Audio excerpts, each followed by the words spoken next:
So if you're watching this on YouTube, I used to post music on this channel, and I'm going to repurpose it to start posting about projects I'm working on and things that I find interesting and important. And that mostly is probably going to be math and philosophy and things that are related. I studied math and philosophy in college, and I feel like I've rounded out a bit. So um, I won't just post about math. I think everything technical is pretty interesting: science, technology, engineering. And when I say philosophy, I really mean something more broad, which I might call ideology. And the word ideology is often used in a negative sense. It also has a more neutral sense. And I think it's a useful word because it can encompass both philosophy, religion, politics, economics, and all of these things are very connected. Also, history and media. So, on the math front, I'm getting back into it. I've been taking classes part time. I'm pretty rusty since I went to school years ago. And on the humanities front, on the philosophy front, there's a lot to say. I think there's a lot of problems in modern life, and people differ on what the exact problems are, but there's a pretty wide agreement. About 80% of the country thinks that we're on the wrong track. And the numbers in California are better, but not great. And a lot of this has to do with the cost of living, the cost of housing, the cost of healthcare, cost of food. And this isn't news to me, but it feels pretty urgent to me because I'm recording this on the 20th, but on the 6th, apparently a good friend of mine got an eviction notice in San Francisco. And I don't know why yet, but about a week later, she was found dead. So I think something has to be done. So there's a lot of political problems we can talk about, a lot of social things we can talk about. There's a new president as of today who's very polarizing. There are these major wildfires in California, which are ongoing. And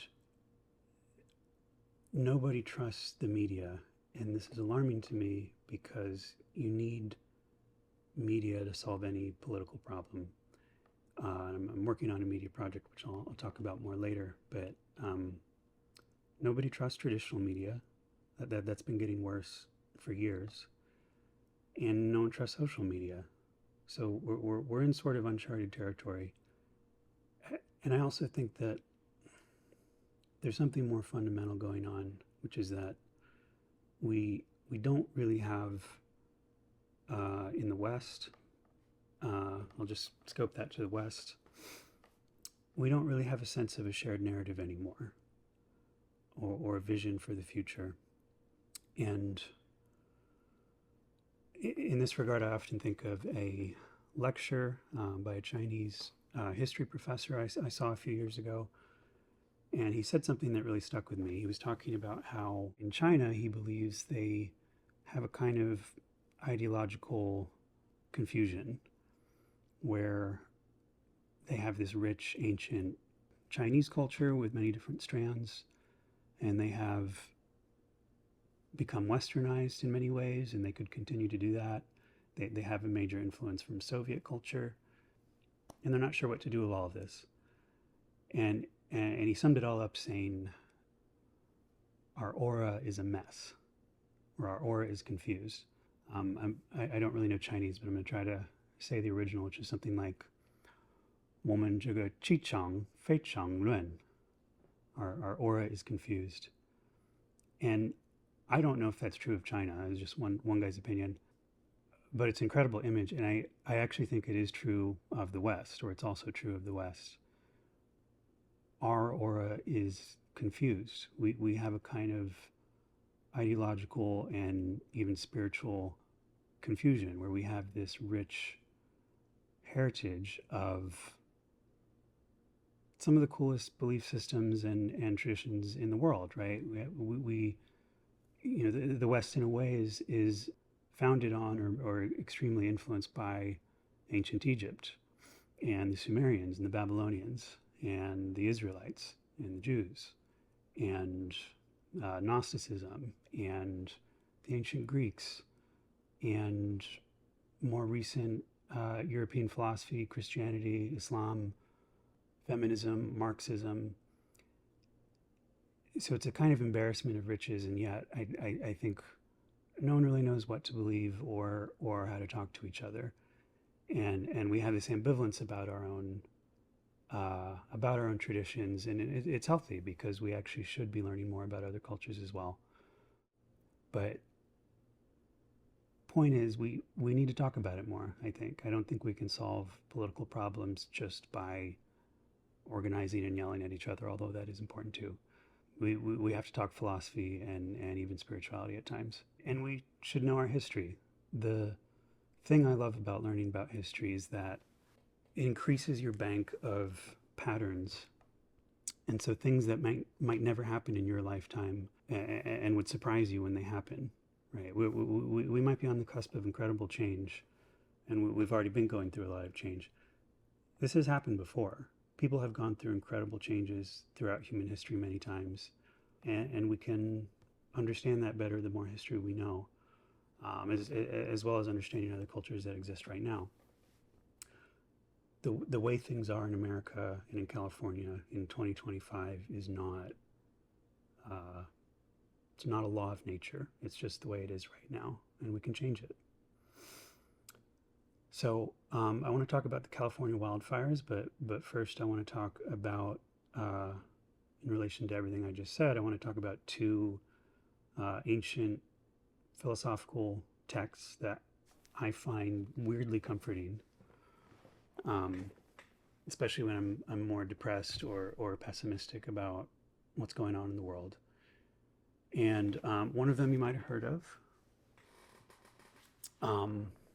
I think the proper Hebrew name for it is Kohelet. Kohelet. Kohelet. It's usually called Ecclesiastes in English. And I tell all my friends, most of my friends are secular, and I tell them, like, if you read nothing else in the Bible, just read Ecclesiastes because it's incredible.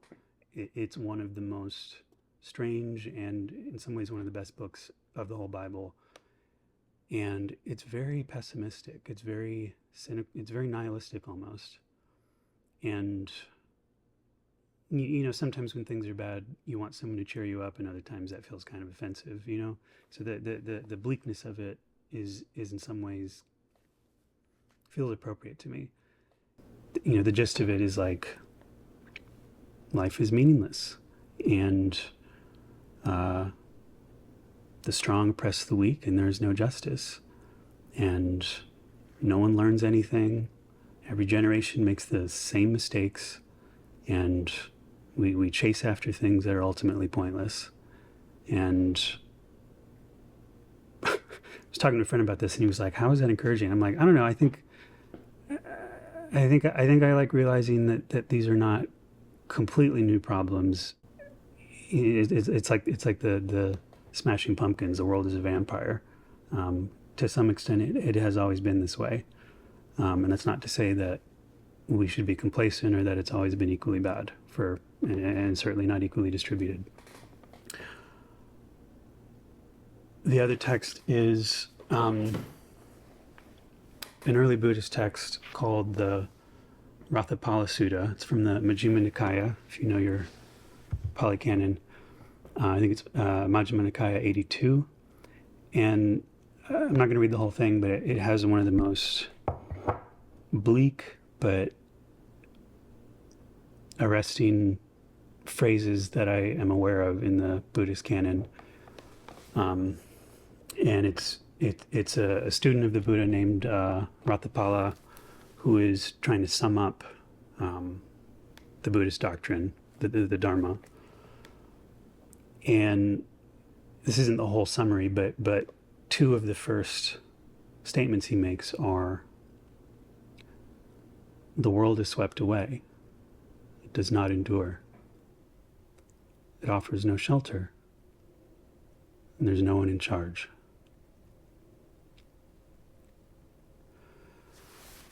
And I think that's a good introduction to talking about the LA wildfires. So what is going on in LA? I live in Oakland, not on the ground there. I was there recently, but it was before the fires. And take everything I say with a grain of salt, but I'm trying to make sense of the conflicting media reports and narratives and things like that I'm seeing. This is the best sense I can make of it so far. So if you're not familiar, the gist of what's going on is there's been a huge wildfire that started, I think, the night of the 7th. For days, major sections of LA were burning. There were very high winds that made the fire spread. Last I looked at the CAL FIRE website, it was something like 16,000 structures destroyed, including most of those I think are in Altadena, Pasadena area, which is more of a working class neighborhood. I think it's been described as one of the first middle class black suburbs. I think a lot of people moved there in the past because they were redlined out of other parts of LA. The other big one is the Pacific Palisades, which is more rich celebrity houses. And I hadn't actually heard of Altadena, but some of you may have heard of Octavia Butler as a famous sci-fi author. I think she was from Pasadena, which was affected, and next to Altadena. And I think she's buried in Altadena. And one of her famous books is called The Parable of the Sower. And it's about climate change disasters. So I'm going to talk about why did these fires happen and why were they so destructive and who is to blame. And then I want to talk about how can we prevent this in the future, and how can we help people in LA recover. So who's to blame? So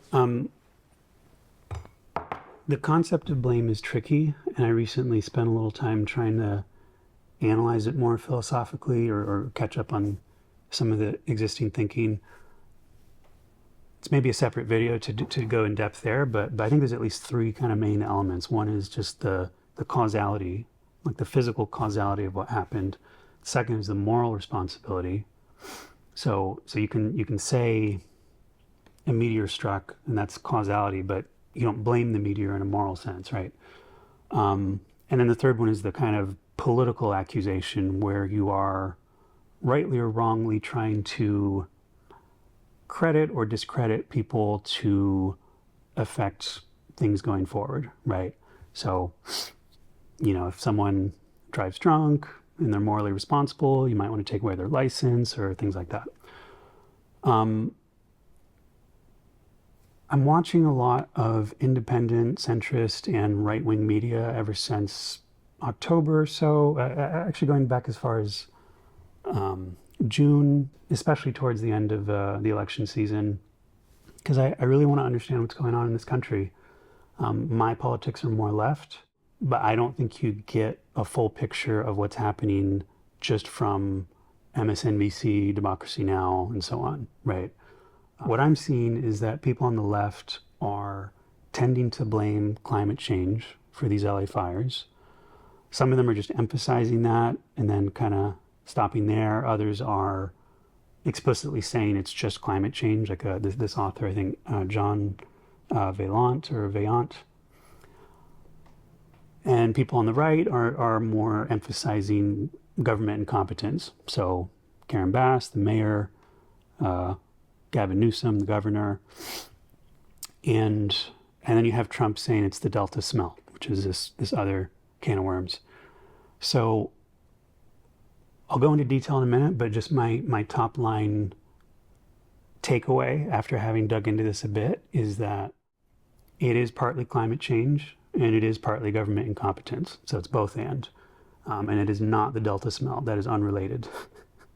So forget about the Delta smell. We could mention it in a minute, but mostly I just want to talk about climate change and the government response and why they're still responsible. So I think there's kind of three major subtopics, and I'll just spend a moment on each of them. The LFAD budget, hydrology, and just general preparation. So there's been a lot of back and forth in the media about Mayor Karen Bass allegedly cutting the fire department budget. And the details are a bit boring. Basically, it's sort of true, it's sort of false. Depends on how you look at it. I think it's fair to say that it was not cut on balance, and yet I'm not sure that it matters, right? Like a small cut or a small increase in the larger context where the fire department has been saying, we don't have enough resources, we're having to cut programs and staffing, and you have the mayor kind of battling to squeeze them down. The exact dollar amount isn't quite the point. Like the point to me is that the fire department didn't have enough resources, right? So that's on the LFAD budget. What about the water system? So you will see people defending the mayor saying, well, there were these three reservoirs near the Pacific Palisades, 1 million gallons each. They were full, and the whole system just really isn't designed to handle this type of fire. And people on the right will point out there's this other reservoir nearby called the Inez Reservoir, over 100 million gallons. It was empty. It was closed for repairs, and it was empty. To me, it kind of seems like the same thing. It's like I think one of the best comments that there was a guest, I think it's controversial, I probably disagree with him on some things, on the Tucker Carlson show, and he was emphasizing how like it kind of like it doesn't, we can litigate these fine points, but it's like you are the government and it wasn't good enough, right? Like, and I actually agree with that, right? Even if you don't think it was climate change, if you do think it was climate change contributing, right, they're still a government and they're still responsible, right? They should have worked harder at this. So in terms of hydrology, it's like, okay, well, why wasn't the water system designed to deal with this? And I just don't buy that it doesn't matter that there was this 100 million gallon reservoir that was empty. So budget, it's debatable. Hydrology, it's debatable. It's still their responsibility, right, to figure it out. And then finally, preparation. I was watching Megyn Kelly, and she said at one point, these guys are incompetent. They didn't even prepare for this. Like they were just kind of caught with their pants down. I think that is at least half wrong, because from what I read, Karen Bass was overseas. It's not a good look. And Governor Newsom did at least pre-position a bunch of state fire assets on the 6th. The thing with climate change is the attribution is never perfectly clear. You can use these various statistical methods to estimate, the winds were X percent stronger, probably due to climate change, things were dry. I'm not discounting any of that. I'm just saying it is a bit of an inexact science, I think, like a lot of statistics.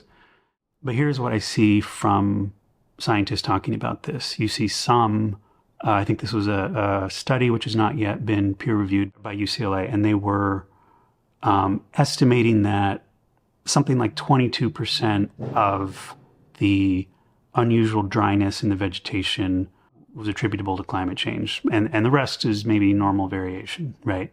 So I think that's maybe a lower estimate. I've seen other studies that have made higher estimates. I'm not a scientist, so I'm not really qualified to judge these. But what does seem clear is that there is a contribution by climate change. This would have been less bad. The winds might have been less, the dryness would have been less. But some of this is just normal variation in California, right? It is not unheard of to have a dry winter, right? And the Santa Ana winds are a phenomenon, right? Events like this have been predicted many times, including the week before and including the month before. So there is a contribution from climate and climate change, right? And that is serious. Like we actually do have to do better at mitigating, slowing, reversing climate change, or this will just keep becoming more frequent. It's real and it's important. And it's not all that. Some of it just is normal for California, right? And returning to my earlier point, they believe in climate change. Governor Newsom and Karen Bass believe in, so this is not a surprise, right? So they're still responsible, right? This is their job. But it's not the fucking Delta smelt, right? So I don't feel like I fully understand the Delta smelt situation. If you're hearing about this for the first time, essentially Trump was saying this is because California is diverting water resources, relevant something about the Delta smelt. It's an endangered species that's probably extinct by this point. As far as I can tell, that is a dispute between environmentalists and big corporate farmers around Fresno who want more water to grow more crops, right? It has nothing to do with fighting fires. So people want to point the finger at the government about Democrats. It's a target-rich environment. I just don't think the Delta smelt is actually related, right? So that's who I think is to blame, is nature, climate change, and the government. So how do we prevent this? Again, I'm not an expert. Take everything I say with a grain of salt, but there is a contribution from what you can call forest management or controlled burns. I think indigenous populations throughout history here would do controlled burns that would keep the problem under control. We don't really do that anymore. We just suppress fires so the fuel keeps building up and up and up. So you'll hear conservatives and Republicans like saying, oh, it's all about forest management. They're not completely wrong. There is an element of forest management that probably California can do better at. There's a hydrology component, right? Reading articles about the hydrants running dry in the Inez Reservoir, people would emphasize, like the actual scientists would emphasize, may have helped to have this reservoir, but these municipal systems are designed for a couple houses. They're not designed for like this type of, citywide conflagration. So I don't know what the solution is. It's probably expensive, but water is very important. Obviously, there's opportunities to do better with water management in California. NERT and CERT. You might have heard the term NERT if you live in San Francisco. It's a program that the fire department started after the Loma Prieta earthquake because they realized that in a huge disaster like this, the fire department will be completely overwhelmed, right? And they will be fighting for their life. And so if you have a small problem like a kitchen fire, a cat stuck in a tree, you're on your own. Like they won't be able to help you.